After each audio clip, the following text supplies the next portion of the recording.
सेना और साहित्य। जैसे अभी मैम ने बोला कि खाली पेट तो लड़ाई लड़ी नहीं जा सकती, और सेना के लिए और सैनिकों के लिए तो ये बिल्कुल लाजमी है। इसलिए हमारा सत्र जो है भोजन के बाद रखा गया है कि भरपेट भोजन करके अब लड़ाई का बुगुल बजाया जाए।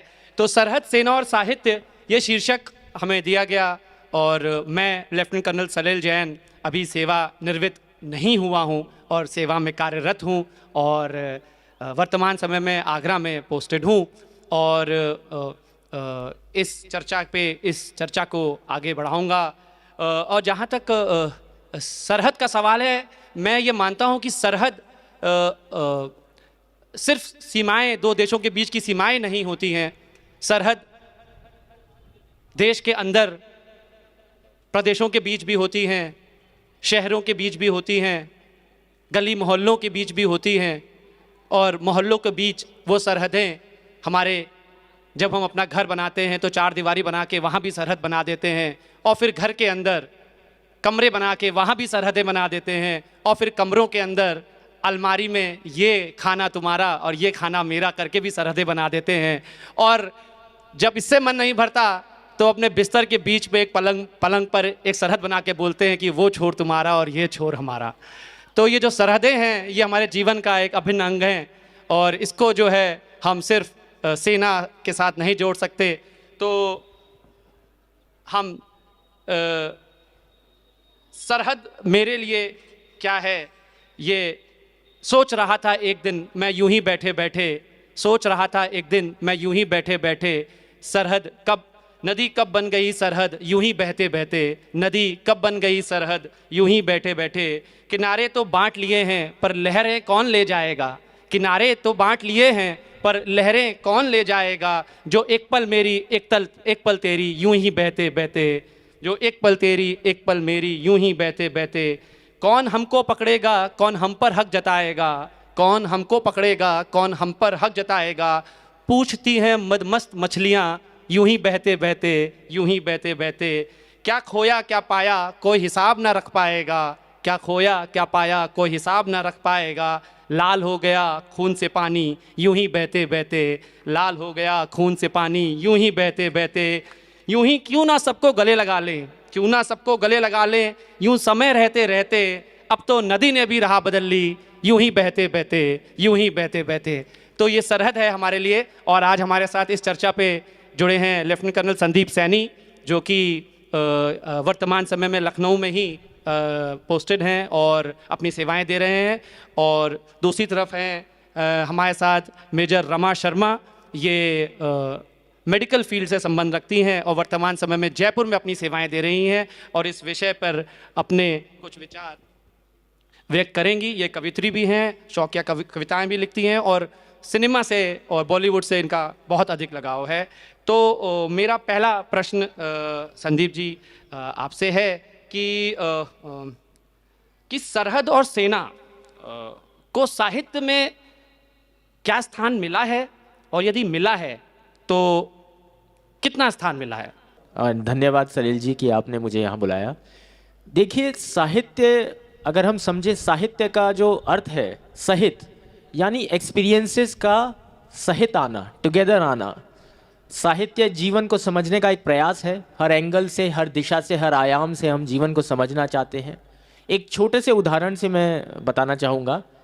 इंग्लिश भाषा में शब्द होता है लैकोनिक, जिसका संक्षिप्त हम बोल सकते हैं पिथी लैंग्वेज, बहुत कम शब्दों में बहुत कुछ कह देना।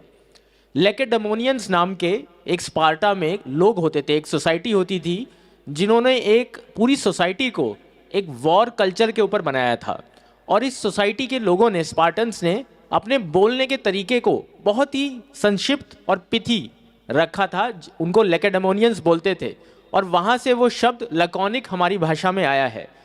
एक राजा थे फिलिप, जो कि मेसन नाम का एक किंगडम था पर्शिया में। उन्होंने वहाँ पर एक संदेश भेजा स्पार्टा के पास, उनके राजा को, कि अगर मैं तुम्हारे राज्य में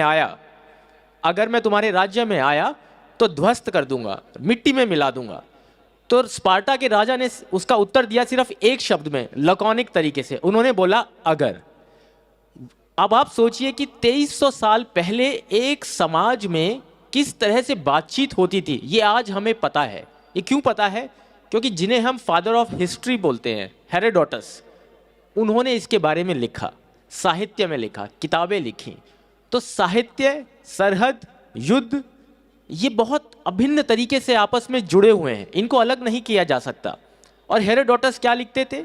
हेरोडोटस लिखते थे लड़ाइयों के बारे में, बैटल्स के बारे में, राजाओं के बारे में। तो मानव जीवन का जो एक्सपीरियंस है, यदि आप सरहद पर हैं या युद्ध में लड़ रहे हैं, तो अल्टीमेटली वो एक अनुभव है, एक मानव अनुभव है, और एक ऐसा अनुभव है जो हम सब जानना चाहते हैं। हम क्यूरियस हैं, क्योंकि वो एक बहुत ही एक्सट्रीम, बहुत ही विक्षिप्त मानव अनुभव है। और हमें शुक्रगुजार होना चाहिए कि दुनिया में ऐसे सृजनात्मक, क्रिएटिव लोग हुए हैं जो लड़ाई में गए और वापस आकर उन्होंने उसके बारे में लिखा। और इसलिए हम आज युद्ध को, लड़ाई को और सरहद को समझ पाए हैं। बहुत बढ़िया बात बताई आपने संजीव जी। जाहिर सी बात है कि हम सब जानते हैं कि युद्ध, शायद सनातन धर्म को अगर हम देखें अपने, तो उसमें दो जो हमारे मेन पिलर्स हैं, महाभारत और रामायण, दोनों ही जो है युद्ध के चारों तरफ ही बुने गए हैं। तो युद्ध को साहित्य से अलग कर पाना शायद बहुत मुश्किल होगा। और यदि हम अगर हम एंशिएंट पीरियड की बात करें, तो चांद बरजाई जी जो हैं, जिन्होंने पृथ्वीराज रासो लिखा है, बहुत कम लोग शायद जानते हो कि वो युद्ध में ही शहीद हुए थे। वो उनके साथ युद्ध लड़ते थे, वहीं से उनकी कविताओं से और उनसे प्रेरित, उनके जो एक्शंस थे उनसे प्रेरित होकर कविताएं लिखते थे। तो युद्ध, तो ये कविताएं और जो साहित्य जिसको हम बोलते हैं वो अलग नहीं है बिल्कुल।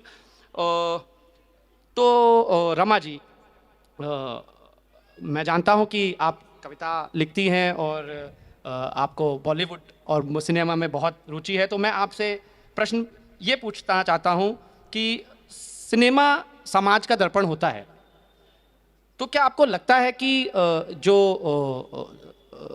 सिनेमा है आज का हमारा, या जो भारतीय सिनेमा है जिसको हम बॉलीवुड कहते हैं, क्या वो सेना और सरहद को सही रूप से अपने दर्पण में दिखा पाया है या नहीं दिखा पाया है? Thank you sir. जैसा कि सर ने कहा कि मुझे बॉलीवुड का बहुत शौक़ है, तो मेरा पहला जो शौक़ है वो है कविता लिखना, और उसके बाद अगर वक्त मिलने पर मैं कुछ करती हूँ तो वो है फिल्में देखना। और मैं अधिकतर हिंदी फिल्में देखती हूँ। तो जैसा कि सर का सवाल था कि क्या सिनेमा और सरहद के बारे में, उनके बीच में कोई रिश्ता है, और क्या सिनेमा सरहद के बारे में या सैनिक के बारे में कुछ बता पाता है, तो आई एम श्योर कि आप सब भी बहुत सारी फिल्में देखते होंगे। तो जैसा कि सर ने बोला कि सिनेमा जगत समाज का दर्पण होता है, और दर्पण वो होता है जिसमें हमें अपना अक्स दिखाई देता है। तो सिनेमा का अर्थ होता है समाज का अक्स, मतलब दर्पण। जो समाज में गतिविधियां हो रही है, डेली एक्टिविटीज़ हो रही हैं, उन्हीं को और अच्छी सी पटकथा में बुनकर एक संगीत के भाव के साथ जोड़कर उसके फिल्म बनाई जाती है, जो कि हमारी डेली गतिविधियों से जुड़ी होती है। ऐसी बहुत सारी फिल्में आई हैं जिन्होंने सैनिक के बारे में या सेना के बारे में, सरहद के बारे में बताया है। जैसे कि 1964 में एक मूवी आई थी हकीकत, जिसमें कि बलराज साहनी जी मेजर बनते हैं और कंपनी कमांडर बनते हैं। ये लद्दाख में शूट होने वाली पहली मोशन फिल्म थी, जिसमें ये दर्शाया गया है कि किस प्रकार एक ऑफिसर अपने जवानों को साथ लेकर चलता है और कोई भी मतलब किसी भी कठिनाई से पार कर सकता है और युद्ध के लिए हमेशा तत्पर रहता है।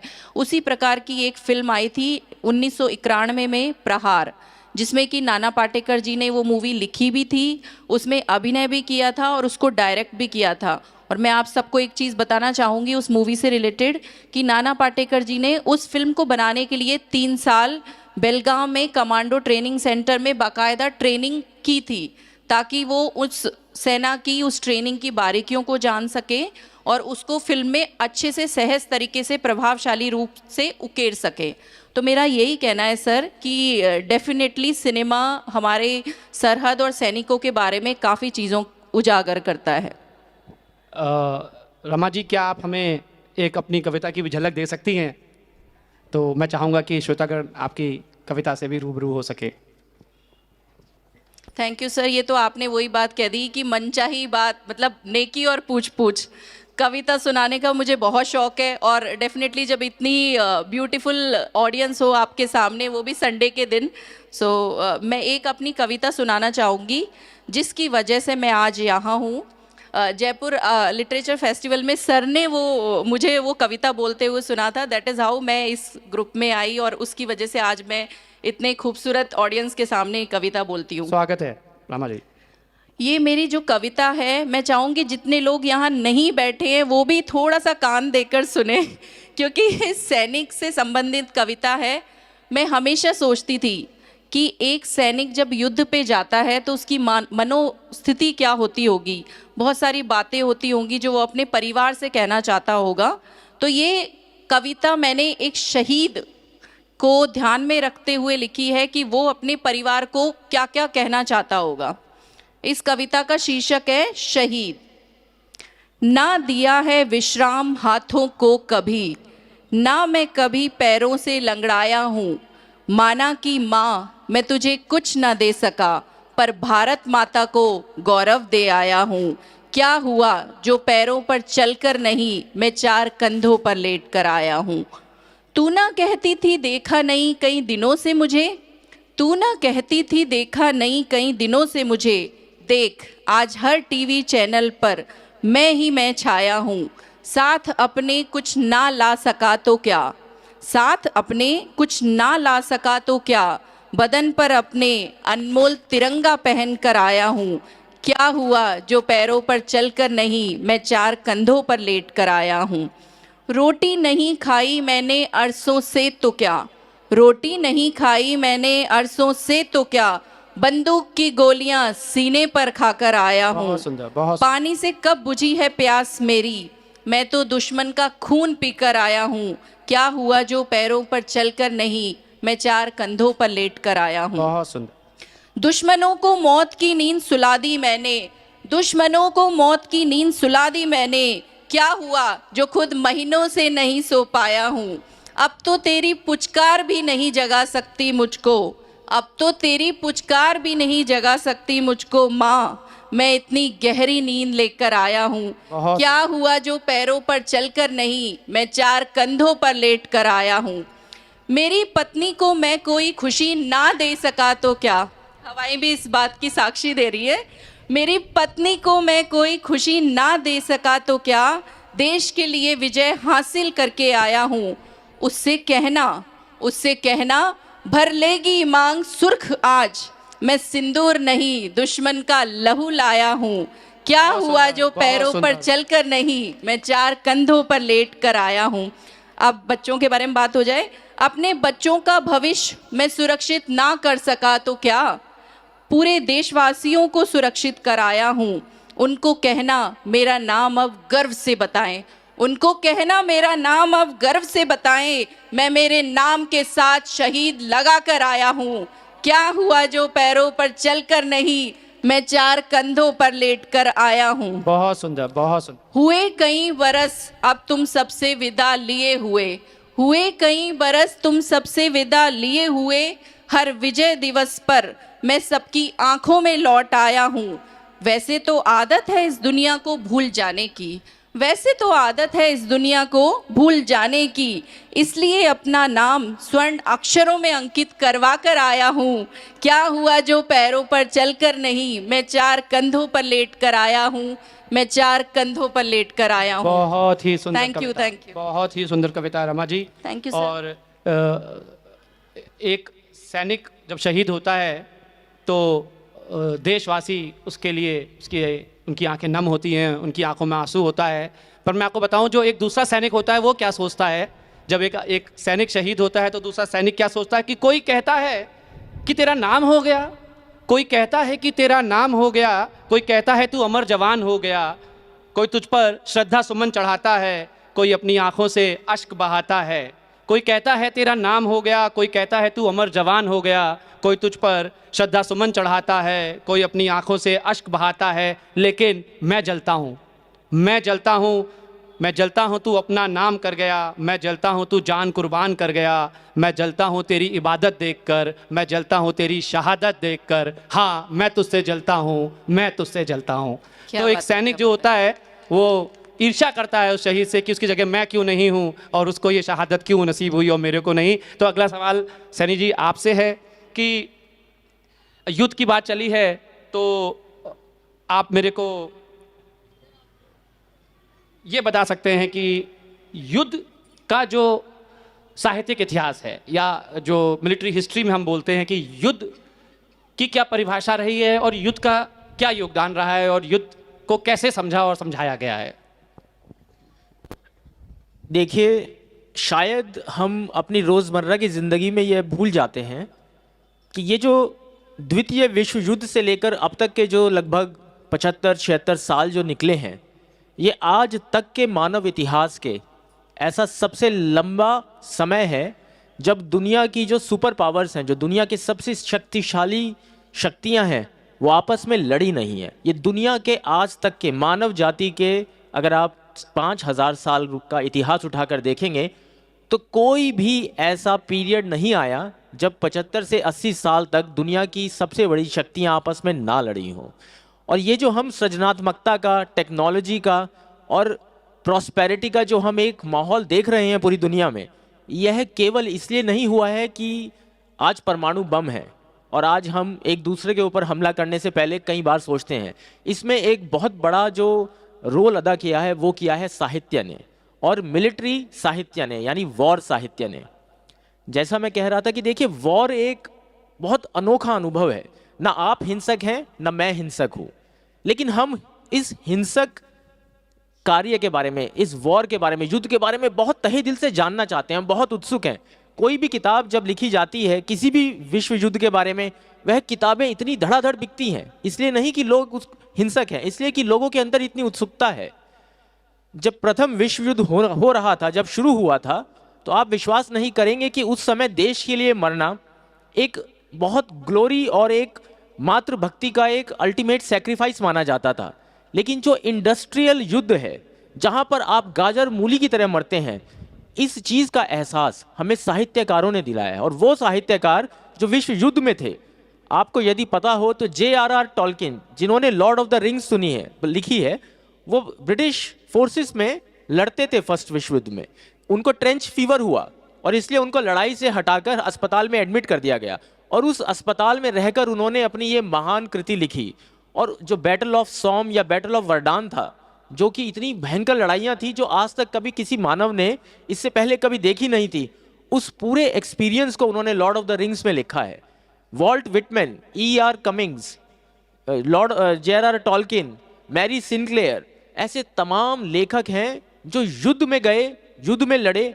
इंग्लिश साहित्य का जो सबसे बड़ा कटाक्ष किताबों में से एक मानी गई है कैच 22, जोसेफ हेलर, वो रॉयल एयरफोर्स के एक बॉम्बर पायलट थे। तो युद्ध और साहित्य एक दूसरे से बिल्कुल जुड़े हुए हैं, ना एक दूसरे के बिना रह सकता है और दूसरा इसके बिना रह सकता है।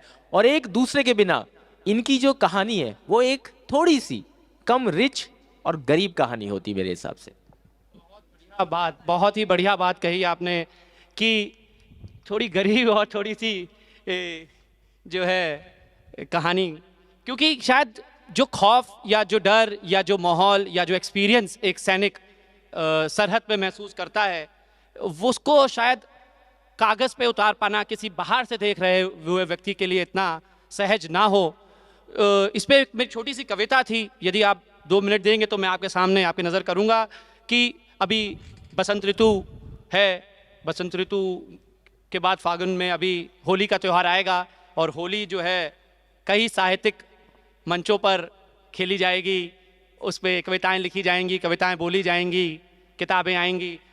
तो ऐसी होली एक सरहद पर भी होती है और शीर्षक है सरहद की होली कि घिर आए हैं सरहद पर फिर बादल लाल गुलाल, घिर आए हैं सरहद पर फिर बादल लाल गुलाल, होगी आज फिर खून की बारिश दिल में है ये मलाल, होगी आज फिर खून की बारिश दिल में वही मलाल, रंगीलों की टोली ना होगी किंतु गोला बारूद गोली तो होगी, रंगीलों की टोली ना होगी किंतु गोला बारूद गोली तो होगी, गुजिया माँ के हाथ की ना होगी पर उसकी दुआएं साथ तो होंगी। गुजिया माँ के हाथ की ना होगी पर उसकी दुआएं साथ तो होंगी।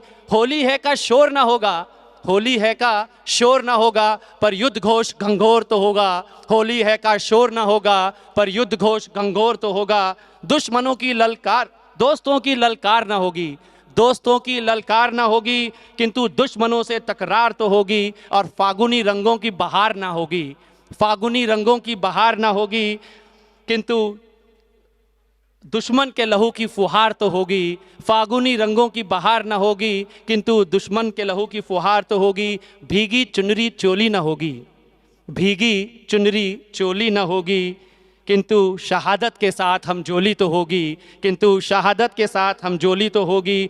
और ये अंतिम दो पंक्तियां हैं, आप तक पहुँचे तो तालियों के साथ आपका आशीर्वाद चाहूँगा कि होली के रंग, होली के रंग कल छूट जाएंगे, होली के रंग कल छूट जाएंगे।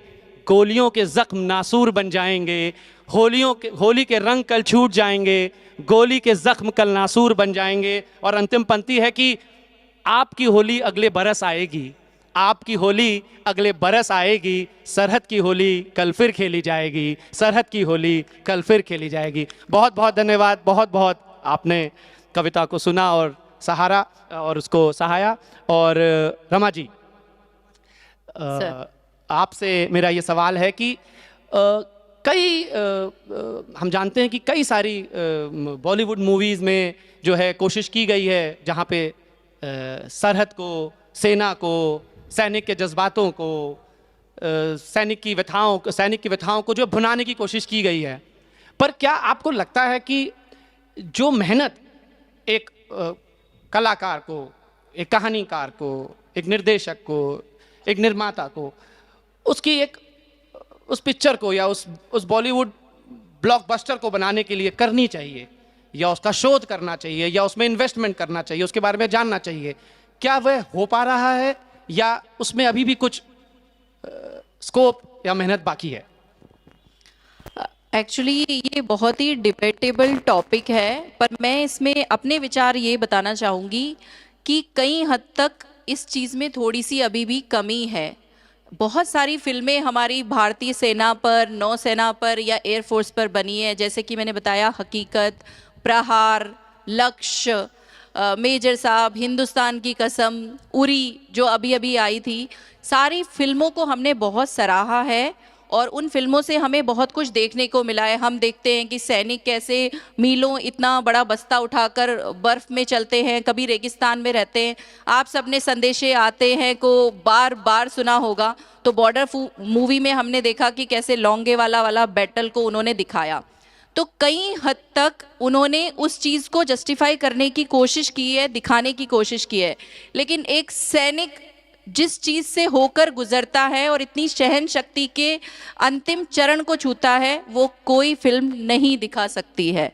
इसके लिए सबसे ज़रूरी होता है कि वो उस चीज़ पे अच्छे से शोध करें, फौजी लोगों से या फौज के माहौल में कुछ वक्त व्यतीत करें, उन लोगों के साथ कुछ मेल जोल करें और जितना मैक्सिमम हो सकता है उस चीज़ के बारे में जानकारी प्राप्त करें। तो अभी भी कहीं ना कहीं इस चीज़ में थोड़ी कमी बाकी है। मैं सोचती हूँ कि आगे इस पे और भी रिसर्च की जाएगी। बिल्कुल, बहुत सही कहा आपने। और अभी हम इशारा हो रहा है कि समय निकल रहा है और हम अपने इस कार्यक्रम को थोड़ा समाप्ति की ओर ले जाते हैं।